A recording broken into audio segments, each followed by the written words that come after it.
The spaceport was crowded and noisy, filled with aliens from different worlds, walking in all directions, shouting, trading, arguing, and rushing to their ships. In the middle of this chaos stood a small alien girl with green skin, big glowing eyes, and trembling hands. She held a cloth bag filled with old, broken toys. Her clothes were torn, and her face was dirty. But her eyes were full of sadness and hope. She saw a human boy walking through the crowd. He looked about 16, with messy brown hair, a tired face, and a small backpack slung over one shoulder. He looked different from the others, calmer, more focused. Most aliens ignored him or looked at him with suspicion. Humans were rare on this side of the galaxy. And not always trusted, the girl stepped in front of him, holding out her bag. "Please, take my toys." "Human," she said in a soft, shaking voice. "I need money to buy medicine for my mother." The boy stopped. Surprised, he looked at the toys. Then at the girl. Her eyes were wide and wet. Her hands clutched the bag like it was everything she had. He didn't speak at first, just stared, wondering if this was a trick or scam. But something in her voice made him stay. Something honest, something real. "What's your name?" he asked Sierra. She whispered, "My mother is very sick. She needs medicine, but we have nothing. I tried selling my toys to others, but no one wants them." He looked around. People walked past her like she was invisible. Some even pushed her without saying sorry. His name was Eli. He was a trader from Earth, traveling alone from station to station, selling small items and trying to survive. He had seen poor people before, hungry kids, liars, thieves. But this girl didn't feel like one of them. Eli took a deep breath and knelt down. "Sierra, I don't need toys," he said kindly, "but I can help you. Maybe I can buy the medicine for you." Sierra's eyes lit up with hope. "Really? You would do that?" she asked. He nodded slowly. "Take me to your mother." They walked through the narrow streets of the lower district. The buildings were dark and broken, garbage piled on the sides, and strange smells filled the air. Sierra led him to a small, broken house with a curtain for a door. Inside, it was dim and quiet. A thin alien woman lay on a dirty mattress, her skin pale, her breathing weak. Eli knelt beside her and checked her pulse. He had basic training in first aid, but this sickness was alien to him. Still, it was clear she was dying. Sierra sat beside her mother and held her hand gently. "She got sick 2 weeks ago," Sierra said. "I went to the medic center, but they wouldn't help. They said we don't have credits. They only help rich families." Eli frowned. "No free help for the sick." She shook her head. "The medic center is run by the syndicate. They take people away if they can't pay. They say they will cure them. But no one comes back. My father went there. I never saw him again." Eli felt a chill run down his spine. "What do you mean no one comes back?" "They lie," she said quietly. "They take poor people and use them. They don't help. They hurt." Eli stood up, thinking hard. This place was worse than he thought. He looked at the girl, so young and brave, trying to save her mother with broken toys. He reached into his backpack and pulled out a small pouch of credits. It wasn't much, but it could buy some medicine. "Maybe enough to help. Take this," he said, handing it to her. "Buy what you can. I'll come back tomorrow." Sierra's hands shook as she took the pouch. Thank you so much," she said. Tears falling from her eyes, Eli left the house. But he didn't go back to his ship. Something felt wrong, very wrong. He needed to know more about this syndicate and the medic center. Why were they taking people? Why was no one stopping them? As he walked through the night streets, he heard whispers. Other aliens spoke in hushed tones about experiments, about missing people, and secret transports at night. The name of the syndicate came up again and again. Eli felt anger growing in his chest. Humans had made many mistakes in history. But they had also fought for justice, for freedom, and now, on this distant world. Maybe it was time for a human to fight again. He looked up at the stars, thinking of Earth, of stories he had heard as a boy.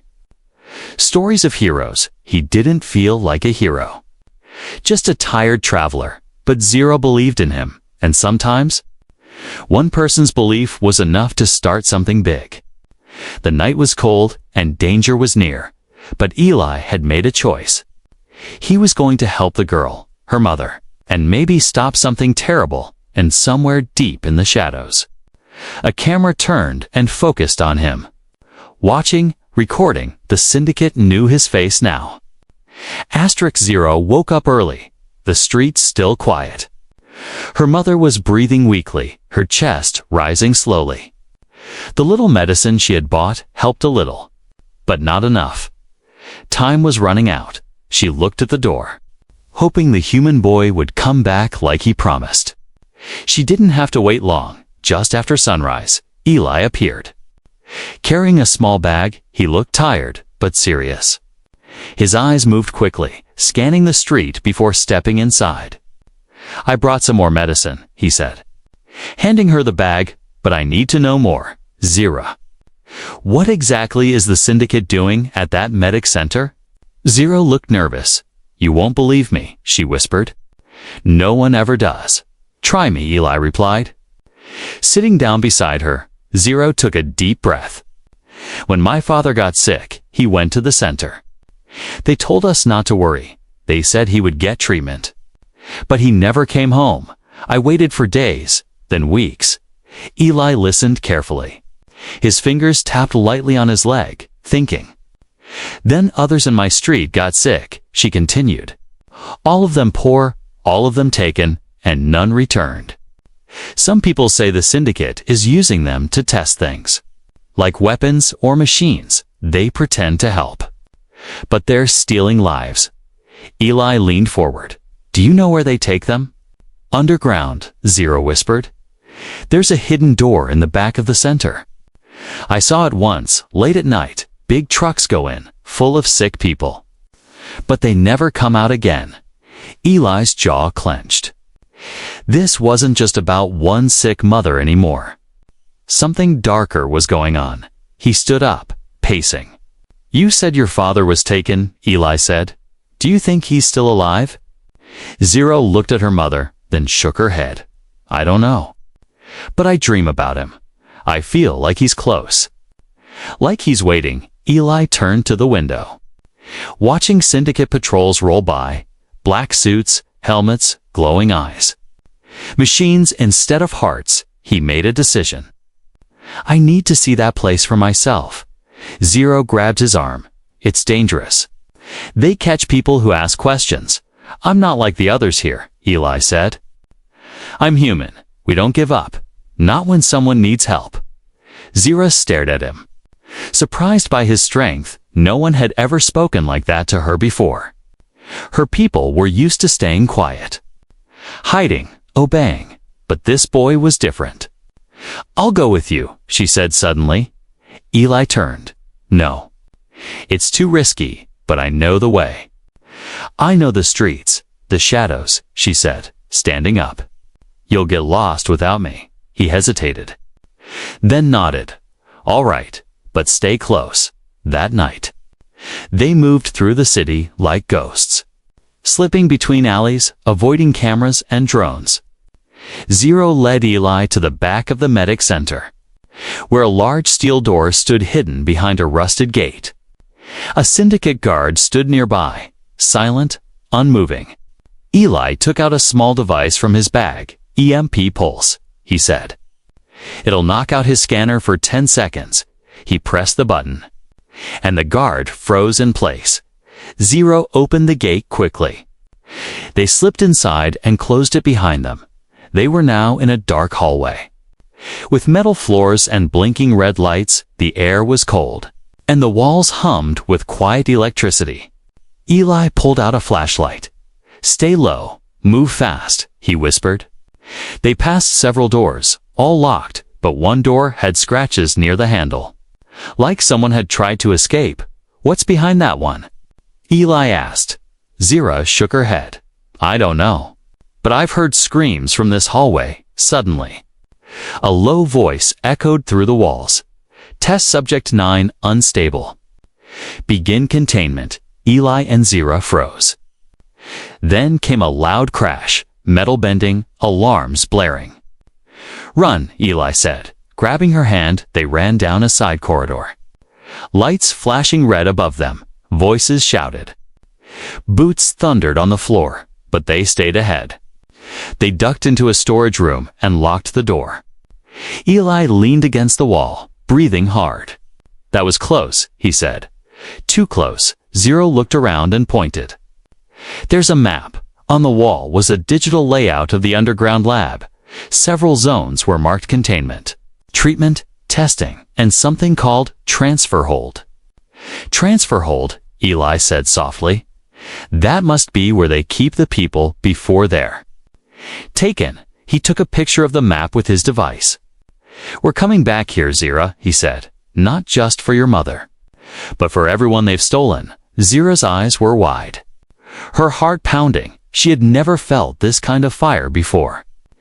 This kind of hope. They waited for the guards to pass. Then slipped out the way they came, silent as shadows.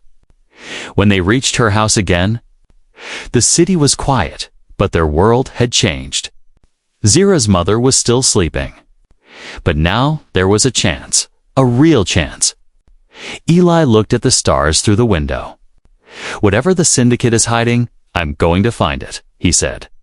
And I'm going to stop them. Zero stood beside him. I believe you, human and far away. In a dark room deep under the medic center, a camera replayed their escape. The syndicate had seen them. They were now enemies. But they were also something more. They were the beginning of a fight the galaxy would never forget. Eli sat on the edge of his small cargo ship, staring at the stars above the alien city. The night was silent except for the hum of his ship's engines and the faint noise of traffic far below. His heart was still racing from what he had seen underground. The map burned in his mind. Containment.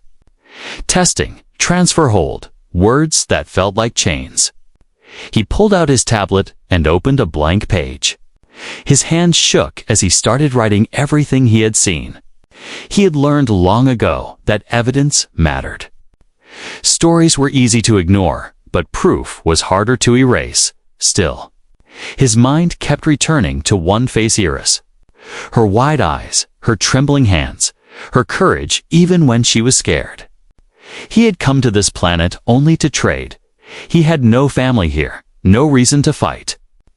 But now, it felt personal. He couldn't walk away. Not while people were being taken like that. Not while Zira's mother lay dying in a dark room. Eli closed the tablet and rubbed his face. I'm not a hero, he muttered.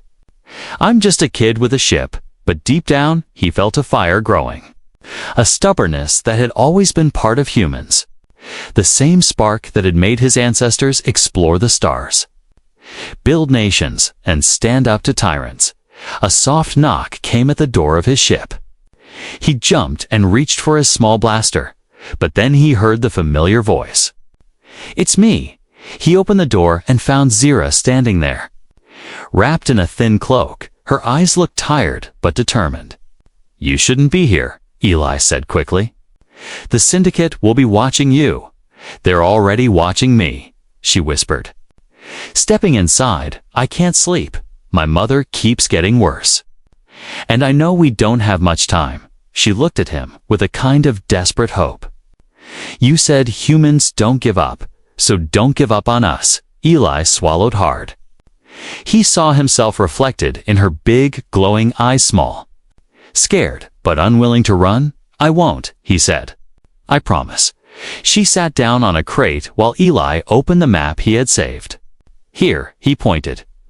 This is transfer hold. I think that's where they're keeping your father. Maybe others too. Zira leaned closer, her hands gripping the edge of the crate. Can we save them? She asked, Eli hesitated. I don't know yet. The syndicate is strong. They have weapons, drones, scanners, but humans. He smiled faintly. We're good at finding weak spots. Zira tilted her head. Weak spots. Eli nodded. Every fortress has one. Even this place. He zoomed in on the digital map, showing a ventilation shaft that ran under the lab. If we get inside here, we can move without being seen. But how will we get in? She asked. The guards are everywhere. Eli's smile grew sharper. That's where being human helps. We're good at tricks. At misdirection, he pulled out a small sphere from his bag. No bigger than a fruit, smoke bomb, he said proudly. Homemade. Zero stared at it like it was magic. You built that? Eli shrugged. On Earth, people learn to improvise. We don't always have the best tech, but we're clever. Zero looked at him with new respect. Maybe that's why you came here, she said softly. Maybe the stars sent you to help us, he laughed. Shaking his head, the stars didn't send me, kid. I just landed on the wrong planet. But inside, a small part of him wondered if she was right. If maybe it wasn't an accident at all. Suddenly, a sharp beep came from Eli's console. He turned quickly, scanning the screen. What is it? Zira asked. They're searching my ship, he muttered. Syndicate patrols. He pulled up the camera feed. 2 armored enforcers were at the docking bay. Scanning his hull, Zira's eyes went wide. They know you were in the center. Eli's jaw tightened. I figured they would. He shut off the ship's lights, making the cabin go dark. We have to leave. Right now, leave. Zira echoed. But my mother, I'm not abandoning her. Eli cut her off gently. But if they catch me, they'll take me too. And then no one can help you. Zira's lip trembled. She hated this, hated being weak, hated waiting. But she knew he was right. Where will we go? She whispered. Eli grabbed a small bag of supplies and slung it over his shoulder. Somewhere they don't expect us. He looked at her and added, but first, we'll make sure your mother is safe. They slipped out through the back of the docking bay. Moving quietly through the shadows, syndicate drones passed overhead, their red sensors sweeping the area, but Eli knew how to stay unseen. He had done this on other worlds before. He was fast, but Zira was faster, darting ahead like a shadow. They reached her house without being seen. Her mother was still breathing, but barely. Eli knelt beside her and gave her a new dose of medicine. He felt helpless, just like Zira, just like any kid facing something too big. When he stood, he looked around the small room. The cracked walls, the broken floor, and he thought of Earth again. Of places where poor kids had fought for a better life. We're not running forever, he said quietly. We're going to fight back. Zira's eyes met his. How? She asked. Eli looked out the window at the glowing city, his mind already working. We'll hit them where it hurts, he said. We'll take what they're hiding. Show the whole galaxy what they're doing. She tilted her head like a thief.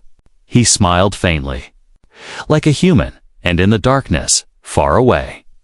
The syndicate enforcers reviewed a new report subject. Human male, age 16, ship ID 3A7KH. Status, threat level rising. The game had changed. The syndicate wasn't just hunting an alien girl anymore. They were hunting a human boy who didn't know how to quit. And somewhere deep inside, Eli felt no fear at all. Only a strange, fierce excitement. This wasn't just about survival now. This was war. The night was darker than usual. Clouds covered the moons, and the streetlights flickered like they were afraid. In the shadows of a broken rooftop, Eli and Zero watched the syndicate patrols move below them. Quiet metal feet, glowing red eyes. No words, no mercy. They're here for her, Eli said softly. They found her. Zira's eyes widened. My mother, she whispered. Eli nodded, pulling her down behind the wall. They know you're connected to me. They'll take your mother as punishment. Or worse, as bait. Zara's heart dropped. She couldn't breathe for a moment. All she had left in the world was her mother. If they lost her now, everything would be over. We need to move, Eli said. Now they ran across the rooftops, jumping small gaps, ducking under wires. The sound of syndicate drones buzzed in the air, scanning every corner of the district. But Eli knew how to hide. He had grown up in places like this, where only the smart survived. When they reached Zara's house, it was already too late. The door was open. The inside was torn apart, furniture flipped, the medicine gone. Zara stood frozen at the entrance, her lips trembling, her feet shaking. "No," she said softly. "No, no." No, Eli moved quickly, searching the house. "They took her," he confirmed. "But look here." He pointed to the floor, small burn marks from a hover stretcher. She was still alive when they took her. Zara dropped to her knees, clutching a piece of her mother's torn blanket. Her eyes filled with silent tears. "I should have stayed," she said. "I should have protected her." Eli knelt beside her, putting a hand on her shoulder. "This isn't your fault," he said. "This is on them, but we're not done yet. They made a mistake. They took the wrong girl's mother." She looked at him, her tears turning into something else, injure, sharp and burning. "We're going to get her back," she said, her voice steady now. "Yes," Eli said. "We are." They returned to his ship. Silent and focused, Eli pulled up the lab map again, marking the transfer hold zone. "They probably took her there first," he said. "Before they move her deeper." Zara stood over his shoulder. "Then we have one chance," she said. "Before she disappears like the others." Eli turned to her. "You sure about this? After tonight, we won't be able to hide anymore." She nodded. "I'd rather fight and lose than do nothing and live with it." He smiled faintly. "You sound like a human." That night, they suited up. Eli gave Zara a small wristband. "Emergency shield," he explained.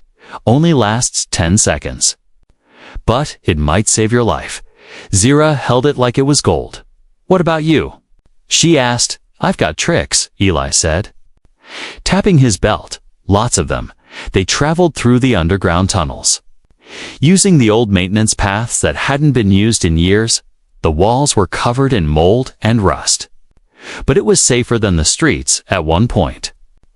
They had to crawl through a vent so small, Zara almost got stuck. But she pushed through, whispering for her, "Keep going." They reached a hatch just below the transfer hold. Eli opened it carefully, and they climbed up into a storage room full of broken equipment. From there, they could hear the hum of machines and the distant sound of footsteps. Zara peeked through the vent. "That's her," she gasped. "She's in that room." On a bed, Eli checked his gear, then nodded. "Okay. We go in fast, grab her, and get out. We avoid fighting if we can, but if it comes to it." He didn't finish the sentence. They opened the vent silently and slipped into the hallway. Zara led him to the room, and Eli used a small signal jammer to block the door's alarm. The lock clicked open, and they rushed inside. Her mother lay on a bed, eyes closed, breathing faintly. Machines were connected to her body, monitoring every heartbeat. Zara ran to her, holding her hand. "Mom." "I'm here." Eli moved quickly, detaching the wires. "We have 2 minutes," he said. Suddenly, the lights turned red. "Intruder alert! Intruder alert! Too late," Eli growled. "We've been spotted." He threw down a smoke bomb, filling the hallway with thick, gray mist. Alarms blared and voices shouted. "They're in transfer hold. Stop them." Zara activated her shield just as a stun blast hit her from behind. It bounced off harmlessly. Eli grabbed her mother's stretcher and began pushing. "Go! Go!" he yelled. They moved through the smoke, Turning corners, dodging blasts, one guard reached for Zira. But she kicked him in the leg, sending him down. Eli activated a flash pulse, blinding the guards behind them. They reached the hatch, climbed down, dragging the stretcher with ropes. The tunnel echoed with syndicate voices shouting above when they finally reached the ship. Eli punched the launch code. "We're getting out of here." He shouted. The engines roared. Lights flashing, the ship lifted off just as syndicate drones appeared, firing at them. Eli swerved, dodged, pushed the thrusters to full. "Come on, come on," he muttered, fingers dancing over the controls. A blast hit the wing. But the ship kept flying, higher and higher, until the clouds swallowed them. Silence fell inside the ship. Zira sat beside her mother, holding her hand, crying softly. "She's safe now," she whispered. "We got her back." Eli dropped into the pilot's seat, breathing hard. "Barely," he said, then smiled. "But yeah, we did it, outside." The syndicate base burned slightly from the escape damage. But inside, they were already planning, track the ship. One voice said, cold and robotic, "Next time, we end them. But for now." Eli and Zira had won, and deep in her sleep. Zira's mother smiled faintly, as if she knew her daughter had become something greater, stronger, braver, and not alone anymore. The ship floated silently above a junk field on the edge of the city, hidden behind piles of metal and broken machines. Eli's ship was safe for now, but he knew it wouldn't stay that way for long. The syndicate would be hunting them harder now, and they wouldn't stop until someone paid the price. Inside the ship, Zira sat beside her mother, who was still unconscious but breathing easier. The medicine was helping, but not curing. They needed more. And time was running out. Zira looked up when Eli entered the room, his face serious and focused. "She's stable," Eli said. "Checking the scanner, but barely. The syndicate drug is keeping her alive, not healing her." Zira nodded. "Then we need the real cure." Eli walked over to a small table and unrolled a printed map of the lab's deeper levels. "This is where they keep it," he said, pointing to a red square marked testing vault, the cure formula stored with other high-value items. Guarded and locked tight, Zira's eyes narrowed, and "My father." Eli moved his finger to another area marked Subject Storage Unit. If he's alive, this is where he would be. Zira clenched her fists. "Then we go in." Eli looked at her, a little surprised by her fire. "This isn't like last time." The outer levels were nothing compared to the core. It's full of traps, scanners, drones, and locked doors. "One wrong move, and it's over." "I don't care," Zira said. "I want my father back, and I want the cure for my mother. I'll go alone if I have to." Eli raised his hands. "Whoa, calm down," he said. "I'm with you, all right? But we need a real plan this time. We go in, smart, quiet, and fast." They worked for hours, building tools, scanning blueprints, and studying guard patterns. Eli even hacked into an old syndicate training program, using it to learn the layout of the underground systems. By morning, they were ready. Eli handed Zira a headset. "Stay in touch at all times," he said. "We split once we're inside. I'll go for the cure. You find your father. But if anything goes wrong, you run. Don't wait for me."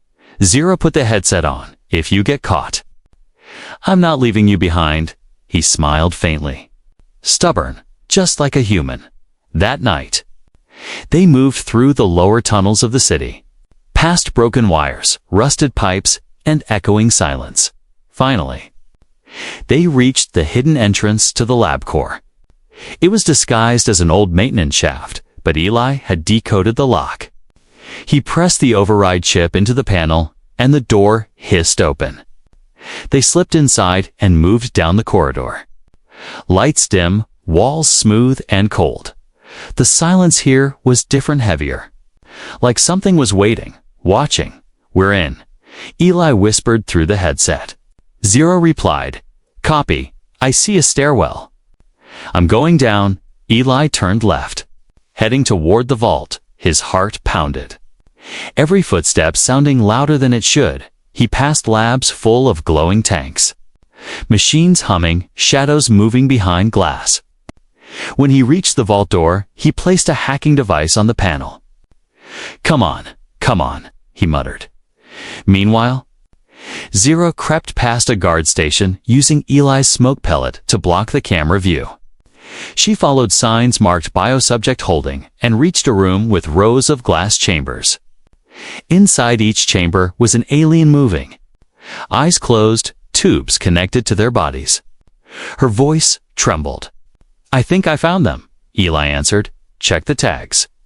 "Look for your father." Zero ran from one chamber to the next, scanning faces, reading names.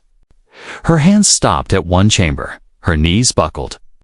Subject 1 to be, the tag read. Male Xeroxian inside. Her father lay still. His face pale, but recognizable. Her eyes filled with tears. "I found him. He's alive." Eli's voice came through Zero. "I've got the cure formula. We need to move." She looked around and found the chamber release panel. She pressed the emergency unlock and the glass hissed open. Her father's body slid forward into her arms, weak but breathing. "Dad." "I'm here," she whispered. "You're safe now." Eli was running now. The vault alarms already triggered. Drones swarmed behind him, red lights blinking. He fired a shock grenade behind him, taking out 2 machines. But more came. "Zero, get out now." He shouted. She dragged her father toward the stairwell, using every bit of strength she had. Her arms burned, her legs ached, but she didn't stop. Eli turned a corner and ran into a group of guards. He raised both hands as if surrendering, then dropped a flash bomb, light exploding everywhere. In the confusion, he slid past them, racing for the exit. "Where are you?" he asked through the headset. "Almost there," Zero gasped. "I've got him." They met at the tunnel entrance. Just as the doors started closing behind them, drones buzzed closer, lasers charging. Eli threw down his last device, an explosive charge. The tunnel lit up with fire as the explosion covered their escape. They burst into the night, coughing and covered in dust. Zero's father lay beside them, breathing, alive. The formula chip clutched in Eli's hand. They did it. They ran back to the ship, hearts pounding, and launched into the sky. Eli didn't stop until they were deep in orbit, hidden among floating junk fields. Inside the ship, Zero held her father's hand, her head resting on his shoulder. "I thought I lost you," she whispered. He opened his eyes slowly, looked at her, and smiled. "You didn't," he said weakly. "You brought me back." Eli sat in the cockpit, watching the stars, the formula chip beside him. "Now we heal her," he whispered. "And then we take the fight to them, but deep in the Syndicate's main hub." A new alert flashed on their screen. Cure formula stolen. Subject 1 to be missing. Target, human identified. Priority threat, they were coming. But Eli wasn't running anymore. Asterisk, the sky was still dark. But the air felt different, heavy, quiet, dangerous. Eli stood at the edge of the junk field where his ship was hidden. He could feel something coming, like a storm ready to break. He tapped his earpiece. "Zero," he said. "Are you ready?" Inside the ship, Zero stood near her mother and father, both resting on stretchers. Her father had woken up during the night, weak but alive. Her mother's color had returned thanks to the formula. The cure worked. For the first time, Zero felt hope. "I'm ready," she said. "What do we do now?" Eli's eyes narrowed. "We fight." A sudden beep lit up the ship's screen. Multiple heat signatures approaching, it read. Eli zoomed in on the scanner. Syndicate dropships, fast, heavy, armed. There were too many to run from now. They found us. Eli said, grabbing his gear. Zira, take your parents below deck. Lock the hatch.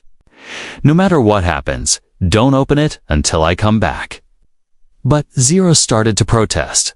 No, Eli said firmly. You already saved your family. Now let me do my part. Zira's heart ached, but she nodded. Don't die, she whispered. I don't plan to, Eli said with a small smile. Then ran out into the field. He reached a broken watchtower made of old ship parts and climbed to the top. He took out a small metal box and opened it. Inside were homemade traps, EMP bombs, pulse darts, and signal jammers tools he had built over the years. Nothing fancy, but very human. He set the traps around the field, burying bombs in the ground, wiring the towers to explode. He connected everything to a small remote in his glove. Let's see if machines can think fast enough, he muttered. Then he waited. The first syndicate ship landed with a loud hiss. Metal doors opened, and black-armored enforcers stepped out, scanning the area with glowing eyes. More ships followed. Drones hovered above, scanning heat signatures. Find the human. A voice ordered from one of the ships. Destroy everything. Eli waited until they moved into the field. Then he pressed the first button. Boom. A trap exploded under their feet. 2 enforcers flew back, crashing into a pile of scrap metal. Drones swirled in confusion. Eli threw an EMP dart at one drone. It sparked and dropped from the sky. He jumped down from the tower, rolling as he hit the ground. Lasers fired behind him, burning holes in the dirt. He kept running. Syndicate forces surrounded him fast.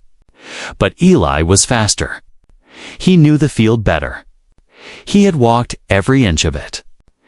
This was his battlefield now. He slid under a fallen engine, threw another grenade, and ran through a maze of broken ship wings.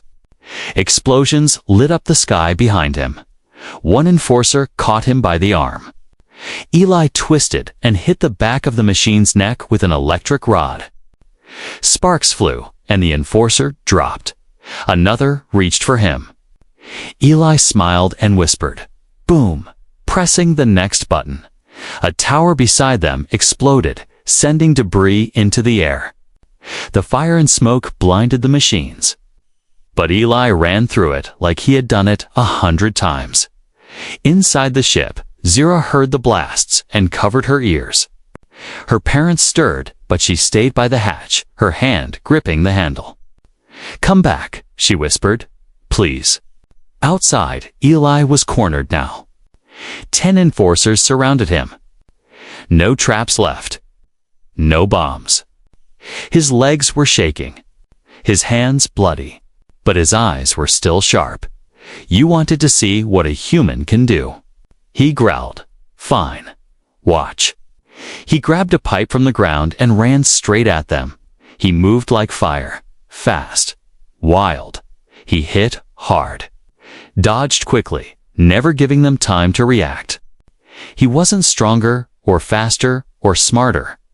He was just more desperate. More determined. One by one, they fell. Not all disabled, but slowed. He created an opening. Eli turned to run, but a drone shot him in the leg. He stumbled, fell to the ground, gasping. The last enforcer raised a weapon over him. Eli stared up, pain rushing through his body. "Do it," he muttered. "Go ahead." But before the shot came, something hit the enforcer from behind. Zir. She had come out, holding a metal rod in her hands, eyes full of fire. She struck again and again until the enforcer stopped moving. She dropped beside Eli, shaking. "You said not to come out. You never listen, do you?" He coughed with a laugh. She helped him up. He limped, leaning on her. "We're not done," he said. "We need to finish this." Zero looked up. The last ship hadn't landed yet. It hovered, waiting. Eli pulled the last chip from his Belta signal booster. He clicked it on and tossed it into the sky. Above them, the drones glitched. The remaining ships lost control for just a second, but that was all it took. Two of them crashed into each other. Fire erupting in the sky. The last one turned and retreated. The battle was over. They stood in silence. Smoke curling around them, machines broken. Syndicate soldiers scattered. Zira helped Eli back to the ship. Her parents were awake now, watching in awe. "You saved us," her father whispered. Eli collapsed into the pilot seat. Blood on his face, but a grin in his eyes. "No," he said. "We saved each other." And above them, the Syndicate watched through broken cameras, their greatest secret now exposed. Their worst fear coming true, a human who refused to die. A human who fought back and won, and he wasn't alone anymore. The stars looked different now, from the window of Eli's ship. The galaxy stretched out in silence, peaceful and bright. But below, the planet of Xeroxa still carried the scars of what had happened. Smoke rose from Syndicate towers. Streets once filled with fear were now filled with voices, brave voices, shouting for change. Eli stood beside the repair panel on his ship. Fixing a damaged wire, his arm was wrapped in cloth. His leg still sore from the blast. But he smiled as he worked. Every pain, every scar had been worth it. Inside the ship, Zero sat with her parents. Her father's eyes were still tired. But they held life now. Her mother no longer coughed. No longer looked like she was fading. Zero held both their hands, smiling brighter than she had in years. Eli walked in, wiping his hands. "Engines are stable. We'll be able to lift off in a few hours if needed." Zero looked up. "Do we need to leave?" He shrugged. "Maybe the Syndicate's still out there, somewhere in the shadows, but their base is destroyed. Their secrets are out. We've bought time." Maybe more than that. Zero stood, walking up to him slowly, in her hands. She held something wrapped in cloth. She unfolded it. It was the same bag of broken toys she had tried to sell him the day they met. "I want you to have these," she said softly. "You gave me hope. You fought for us when no one else would." Eli looked at the toys, little handmade figures. Bent and scratched, but filled with love, he touched one gently. A small figure with wild hair and a big smile. "That's you," she whispered. He blinked, then laughed quietly. "I guess I look cooler in toy form." Zira smiled. "You're not just strong, you're kind. You've changed everything outside." The people of Xeroxa were beginning to gather. Rumors had spread about the human boy who had fought the Syndicate, about the girl who saved her parents, about the secret lab deep below the medic center. For the first time in years, the people were angry, not afraid. They chanted in the streets, marched in groups, and pulled down Syndicate flags. The rebellion had begun not with guns or bombs, but with truth and Eli. He had become a symbol when a message from the underground network came through his ship, offering him protection, reward, and even leadership. He turned it down. "I'm not a hero," he said. "Just someone who did the right thing," but not everyone agreed. Zira's father looked at him with quiet respect. "You may not want to be a leader," he said. "But people follow those who don't run. Those who stand when others fall." Eli didn't respond. He just looked out the window again, at the stars, wondering where he would go next. Later that day, Zero stood with him outside the ship. The sun was rising behind them, painting the sky gold. "What now?" she asked. Eli breathed in the fresh air. "I don't know," he said. "Maybe Earth. Maybe another planet. Maybe I stay." She tilted her head. "You'd stay?" He looked at her, really looked, and nodded slowly. "Maybe. There's still work to do here. People to help. Systems to fix. And you'll need someone to keep building traps." She smiled. "Then you'd better stay." A few days later. A small council of rebel leaders gathered in the city square. Eli stood in the back, watching as Zero took the stage. Her voice clear and strong. "This is our world," she said. "No more fear, no more silence. If a human from across the galaxy can fight for us, why can't we fight for ourselves?" The crowd roared with cheers. Eli smiled from the shadows. Unnoticed, that was how he liked it later that night. Zero found him sitting under a tower of old ship parts. Legs crossed, tools in hand. He was fixing a child's broken robot. "Using spare wires and a steady hand, you're still working?" she asked. He nodded. "Even broken things can shine again. Just need a little help." She sat beside him. "You could go anywhere now." "The whole galaxy knows your name," he shrugged. "Names fade. Actions don't." She was quiet for a moment. Then whispered, "Thank you, Eli." He looked at her and smiled. "You don't have to thank me. You saved me too, Zira. Before I met you, I was just drifting. Now I know who I am." She leaned against his shoulder, eyes heavy. "What's that?" He looked up at the stars. "A human," he said softly. "And that still means something." Above them, the sky shimmered with distant lights. A new day had begun, and far away, in the deepest corners of the galaxy, whispers began to spread, not of weapons, not of empires, but of a human boy with fire in his heart, of a girl who traded toys for hope, and of a story that would live forever.